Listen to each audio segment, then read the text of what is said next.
नमस्कार मित्रांनो, आज आपण श्री देवी महात्म्य कथेतील अध्याय 5वा देवी दूत संवाद नावाचा अध्याय पठन करणार आहोत. जिने आपल्या करकमलांत घंटा, शूल, हल, शंख, मुसळ, चक्र, धनुष्य आणि बाण धारण केले आहेत. शरद ऋतूतील चंद्राप्रमाणे जिची मनोहर कांती आहे, जी त्रैलोक्याची आधार असून शुंभ इत्यादी दैत्यांचा नाश करणारी आहे, जी गौरीच्या शरीरापासून प्रकट झाली आहे, त्या महासरस्वती देवीची मी सतत आराधना करतो. श्री गणेशाय नमः. श्री देवे नमः. मेधा ऋषी सुरत राजाला म्हणाले, हे राजा, आता मी तुला महासरस्वतीचे आख्यान सांगतो. हा देवीचा तिसरा अवतार आहे. हे भगवतीचे चरित्र श्रोत्या वक्त्यांना पावन करणारे आहे. हे चरित्र पुन्हा पुन्हा श्रवण पठन करण्याची इच्छा होते. पूर्वी शुंभ आणि निशुंभ नावाचे 2 दैत्य होते. ते अत्यंत पराक्रमी, दुष्ट व क्रूर होते. त्यांनी खडतर तपश्चर्या करून ब्रह्मदेवाला प्रसन्न केले. मानव, मृग, पक्षी, देव इत्यादी योनीतील पुरुषांपासून आम्हाला मृत्यू न यावा, आम्ही अवध्य व्हावे असा वर मागितला व ब्रह्मदेवाने तथास्तु म्हटले. स्वतःच्या सामर्थ्याचा अतिशय गर्व असलेल्या या दैत्यांनी इंद्राच्या हातून त्रैलोक्याचे राज्य हिरावून घेतले. त्यांनी देवांचे यज्ञ भागही हिरावून घेतले. ते दोघेच सूर्य, चंद्र, कुबेर, यम आणि वरुण यांचे अधिकार गाजवू लागले. वायू आणि अग्नी यांचेही कार्य ते दोघे दैत्यच करू लागलेत. त्या दैत्यांनी सर्व देवतांना अपमानित, राज्यभ्रष्ट, पराजित व अधिकारहीन करून स्वर्गातून घालवून दिले. मग त्या देवतांनी अपराजित देवीचे स्मरण केले व विचार केला, या देवीने पूर्वी आपल्याला वर दिला होता की संकटकाळी तुम्ही माझे स्मरण करताच मी तुमच्यासाठी धावून येईल व तुमच्या सर्व संकटांचा नाश करीन. देवीने दिलेला हा वर आठवताच सर्व देवदेवता पर्वतराज हिमालयावर गेल्या. सर्वांनी हात जोडून साष्टांग नमस्कार घातला. त्याच्या ठिकाणी सात्विक भाव निर्माण झाले. त्यांनी देवीची यथाविधी षोडशोपचारांनी पूजा केली. मग सर्व देव हात जोडून विष्णू माया देवीचे स्तवन करू लागले. देवीला आमचा नमस्कार असो. महादेवी शिवा देवीला नमस्कार असो. सर्वांना उत्पन्न करणाऱ्या म्हणून, प्रकृतीला सर्वांचे कल्याण करणारी म्हणून भद्रा देवीला नमस्कार असो. आम्ही नित्यनेमाने जगदंबेला नमस्कार करतो. नित्य गौरी, गधात्री, ज्योत्स्ना, चंद्ररूपिणी, सुख स्वरूपा देवीला आमचा नमस्कार असो. शरणागतांचे कल्याण करणाऱ्या रिद्धी सिद्धी रूपी देवीला आम्ही वारंवार नमस्कार करतो. नैऋती, राजलक्ष्मी, शर्वाणी जगदंबेला नमस्कार असो. दुर्गपारा, सारा, सर्वकारिणी, ख्याती, कृष्णा, दुम्रा देवीला आमचा सदैव नमस्कार असो. अत्यंत सौम्य व अत्यंत रौद्ररूप देवीला आम्ही पुन्हा पुन्हा नमस्कार करतो. जगाच्या आधारभूता कृती देवीला आम्ही नमस्कार करतो. जी देवी सर्व प्राण्यांच्या ठिकाणी विष्णू माया नावाने असते, त्या देवीला आमचा पुन्हा पुन्हा नमस्कार असो. ज्या देवीला सर्व भूतांच्या ठाई चेतना असे म्हणतात, जी जगदंबा सर्व प्राण्यांच्या ठिकाणी बुद्धिरूपाने असते, तिला आमचा वारंवार नमस्कार असो. जी देवी भूतमात्रांवर सदैव निद्रा रूपाने असते, जी चंडिका देवी सर्वांच्या ठिकाणी क्षुधा रूपाने राहते, त्या देवीला वारंवार आमचा नमस्कार, सदैव आमचा नमस्कार असो. जी देवी सर्व भूतांत छाया रूपाने असते, जी देवी सर्व प्राण्यांत शक्ती रूपाने असते, तिला आमचा नमस्कार असो. जी देवी सर्व प्राण्यांत तृष्णा रूपाने असते, जी देवी सर्व प्राण्यांत शांती रूपाने असते, वास्तव्य करते, त्या देवीला आम्ही पुन्हा पुन्हा नमस्कार करतो. जी देवी सर्व प्राण्यांच्या ठाई जाती रूपाने वास्तव्य करते, जी देवी सर्व प्राण्यांत लज्जा रूपाने वास्तव्य करते, तिला आमचा पुन्हा पुन्हा नमस्कार असो. जी देवी सर्व प्राण्यांत शांती रूपाने वास्तव्य करते, जी देवी सर्व प्राण्यांत श्रद्धा रूपाने वास्तव्य करते, तिला वारंवार नमस्कार असो. जी देवी सर्व प्राण्यांत क्रांती रूपाने आहे, जी देवी सर्वांठाई लक्ष्मी रूपाने वास्तव्य करते, तिला आम्ही पुन्हा पुन्हा नमस्कार करतो. जी देवी सर्व चराचरात वृत्ती रूपाने असते, जी देवी सर्वांच्या ठाई स्मृती रूपाने असते, तिला आमचा सदैव नमस्कार असो. जी देवी सर्वांच्या ठिकाणी दया रूपाने असते, जी सर्व भूतांत दृष्टी रूपाने आढळते, जी देवी सर्व भूतांत सदैव मातृ रूपाने वास्तव्य करते, तिला आमचा नमस्कार असो. जी देवी प्राण्यांत भ्रांती रूपाने राहिलेली आहे, जी देवी सर्व इंद्रियांची अधिष्ठांती आहे, सर्व प्राण्यांना व्यापून राहणारी आहे, त्या चितिरूपी देवीला आम्ही नमस्कार करतो. पूर्वकाली इष्टप्राप्तीसाठी देवदेवतांनी जिचे स्तवन केले होते, त्याचप्रमाणे देवराज इंद्राने अनेक दिवस जिची सेवा केली होती, ती कल्याणाचे साधनभूत असलेली ईश्वरी आमचे कल्याण करो, मंगल करो व आमच्या सर्व आपत्तींचा नाश करो. उन्मत्त दैत्यांनी पीडा दिलेल्या आम्ही सर्व देवता, जिला या क्षणी नमस्कार करीत आहोत व भक्तीने विनम्र होऊन स्मरण करताच जी सर्व आपत्तींचा नाश करते, ती जगदंबा आमचे संकट दूर करो. मेधा ऋषी म्हणाले, हे राजा, सर्व देवींचे असे स्तवन करीत होते. त्यावेळी पार्वती देवी गंगाजलात स्नान करण्यासाठी तेथे आली. त्या भगवती देवीने देवतांना विचारले, तुम्ही कोणाची स्तुती करीत आहात? त्यावेळी तिच्या शरीर कोशातून प्रगट झालेली शिवादेवी म्हणाली, हे पार्वती, शुंभ दैत्याने पीडा झालेल्या व निशुंभ दैत्याकडून पराभूत झालेल्या या देवता येथे एकत्र जमून माझे स्तवन करीत आहेत.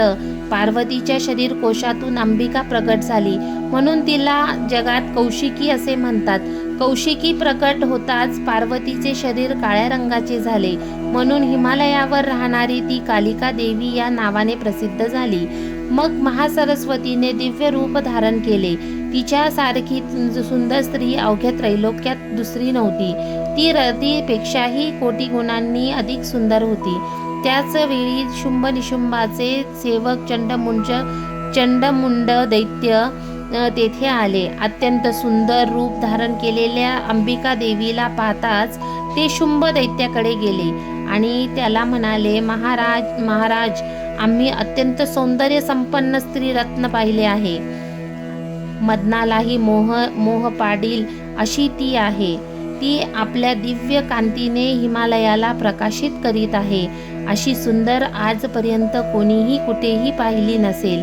त्रैलोक्य सुंदरी अशा त्या स्त्रीला ताबडतोब आणून आपण आपली पत्नी करा. महाराज, त्या स्त्री रत्नाशिवाय तुमची इतर सर्व रत्ने व्यर्थ आहेत. ती स्त्री आता हिमालयावर आहे. दैत्यराज त्रैलोक्यातील सर्व रत्ने, हत्ती, घोडे इत्यादी सर्व काही आपल्या घराची शोभा वाढवित आहे. महाराज, आपण इंद्राचा ऐरावत, पारिजात वृक्ष, सप्तमुखी अश्व ही रत्ने बलात्काराने हरण केली आहेत. हंस ध्वजाने युक्त दिव्य अद्भुत असे ब्रह्मदेवाचे विमान, कुबेराचा पद्म नावाचा निधी, वरुणाचे शुभ्र छत्र, वरुणाचा पाश इत्यादी सर्व आपण आपल्या भावाने बलात्काराने हरण केले आहे. आपल्या भीतीने सागराने कमलमालेसह नाना प्रकारची रत्ने आपणास दिली. मृत्यूची शक्ती व यमाचा दंडही आपण जिंकलात. कामधेनूही आपण घेतलीस. मेनकादी अप्सराही आपणास वश झाल्या. दक्ष प्रजापतीचा उत्कृष्ट रथही तुम्हाला मिळाला. अग्नीने शुद्ध आणि नित्य नूतन व अग्नीसारखी तेजस्वी 2 वस्त्रे आपणास दिली. अशा प्रकारे सर्व रत्ने आपल्याकडे असताना ते सुंदर स्त्री रत्न आपण का बरे आणीत नाही? मेधा ऋषी म्हणाले, राजा, चंडमुंडाने असे सांगितले असता शत्रूने महादैत्य शुंभाने महादैत्य सुग्रीवाला दूत बनवून देवीकडे पाठविले व त्याला सांगितले, तू माझ्या आज्ञेने त्या स्त्रीकडे जा व तू तिच्याशी असे बोल की ज्यामुळे ती मला वश होईल व मोठ्या प्रेमाने ती माझ्याकडे येईल. असे सांगून शुंभाने सुग्रीवाला त्या देवीकडे पाठविले. शुंभाने असे सांगितले असता तो सुग्रीव दूत हिमालयाच्या रमणीय प्रदेशात गेला. तेथे देवी होती. तो दूत अत्यंत मंजूळ व प्रेमळ शब्दात देवीला म्हणाला, हे सुंदरी, सौंदर्य संपन्न व देवांचा शत्रू असलेला शुंभ राजा हा आता त्रैलोक्याचा अधिपती आहे. तो शूर असुर सर्वांना अजिंक्य आहे. तुझ्या सौंदर्याचे वर्णन ऐकून तो तुझ्यावर मोहित झाला आहे. त्याने मला तुझ्याकडे दूत म्हणून पाठविले आहे. त्याची आज्ञा सर्व देवता एकमुखाने मानतात. कोणीही त्याची आज्ञा मोडण्याचे धाडस करीत नाही. त्याने सर्व देवदेवतांना पराभूत केले आहे. त्याने तुला एक संदेश पाठविला आहे, तो ऐक. हे सुंदरी, मी सर्व देवांनाही जिंकले आहे. त्रैलोक्याचे राज्य करीत आहे. मी सध्या देवांचे यज्ञ भागही ग्रहण करीत असतो. त्रैलोक्यात जेवढी म्हणून श्रेष्ठ रत्ने आहेत ती सर्व माझ्या अधिकारात आहेत. इंद्राचा श्रेष्ठ ऐरावत हत्ती मी हिरावून घेतला आहे. समुद्र मंथनातून अश्वरत्न उच्चेश्रवा प्रकट झाला तो देवांनी मला अर्पण केला आहे. हे सुंदरी, याशिवाय जेवढी म्हणून रत्ने देव गंधर्व नाग यांच्या जवळ होती ती सर्व माझ्याकडे आली आहे. हे सुंदरी, मी तुला जगातील स्त्रीरत्न समजावतो, म्हणून तू माझ्याकडे ये व माझा स्वीकार कर. आम्ही सर्व रत्नांचा उपभोग करणारे आहोत. तू माझा स्वीकार करून अवघ्या त्रैलोक्याची स्वामिनी हो व सर्व विषयोपभोगांचा उपभोग घे. मी अवघ्य असल्याने तू चिरकाल सौभाग्ययुक्त होशील. माझ्याप्रमाणेच माझा भाऊ निशुंभही मोठा पराक्रमी आहे. तू आमची सेवा कर. हे सुंदरी, नीट विचार करून तू माझी पटराणी हो. मेधा ऋषी सुरथाला म्हणाले, हे राजा, दूतांचे हे बोलणे ऐकून ती कल्याणमयी भगवती दुर्गा देवी हसू लागली. मग ती देवी गंभीर स्वरात म्हणाली, हे दूता, तू सांगितलेस ते सर्व सत्य आहे. त्यात असत्य काहीही नाही. शुंभ त्रैलोक्याचा स्वामी आहे व निशुंभ सुद्धा त्याच्यासारखाच पराक्रमी आहे. तो शुंभ महापराक्रमी शूर व मदनासारखा सुंदर आहे. परंतु विवाहासंबंधी मी जी प्रतिज्ञा केली आहे ती खोटी कशी करू? पूर्वी मी माझ्या सखींसह खेळत असता स्वतःच्या शरीर बलाच्या गर्वामुळे मी एक प्रतिज्ञा केली होती. ती अशी की जो माझ्यासारखा बलवान असेल व माझ्याबरोबर युद्ध करून मला जिंकेल त्याच्याशीच मी विवाह करीन. म्हणून महादैत्य शुंभाने किंवा निशुंभाने स्वतः येथे यावे व युद्धात मला जिंकून माझे पाणीग्रहण करावे. यासाठी उशीर नको. देवीने असे सांगितले असता दूत म्हणाला, हे देवी, तू मोठी अहंकारी दिसतेस. माझ्या समोर असे तू बोलू नयेस. देवांना जिंकलेल्या शुंभाला जिंकण्याची इच्छा तू कशी काय करतेस? शुंभाला जिंकेल असा त्रैलोक्यात कोणीही नाही. इतर देवतांच्या बरोबर सुद्धा देव युद्धात टिकू शकत नाही. मग तू एकटी स्त्री शुंभाशी युद्ध कशी करू शकशील? ज्या शुंभ निशुंभा पुढे इंद्रादी देव सुद्धा उभे राहू शकत नाही, त्यांच्या पुढे तुझा निभाव कसा लागणार? म्हणून म्हणतो, तू माझ्या बरोबर चल व स्वतःचा सन्मान राख, नाहीतर ते तुझे केस पकडून तुला फरफटत नेतील. तुझी प्रतिष्ठा धुळीला मिळेल. देवी म्हणाली, हे दूता, तू म्हणतोस ते ठीक आहे. शुंभ निशुंभ मोठे पराक्रमी आहेत, पण मी तरी काय करू? मी पूर्वीच विचार न करता प्रतिज्ञा करून बसले आहे. म्हणून आता तू परत जा. मी तुला जे काही सांगितले ते सर्व दैत्यराज शुंभाला सांग. मग त्यांना जे योग्य वाटेल ते करतील. देवीने असे सांगितले असता आश्चर्यचकित झालेला दूत परत गेला.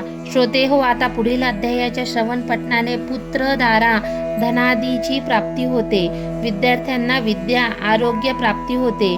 श्री मार्कंडेय पुराणाच्या सावर्णिक मन्वंतरातील देवी महात्म्यातील देवी दूत नावाचा 5वा अध्याय समाप्त. श्री जगदंबार्पणमस्तु. शुभं भवतु.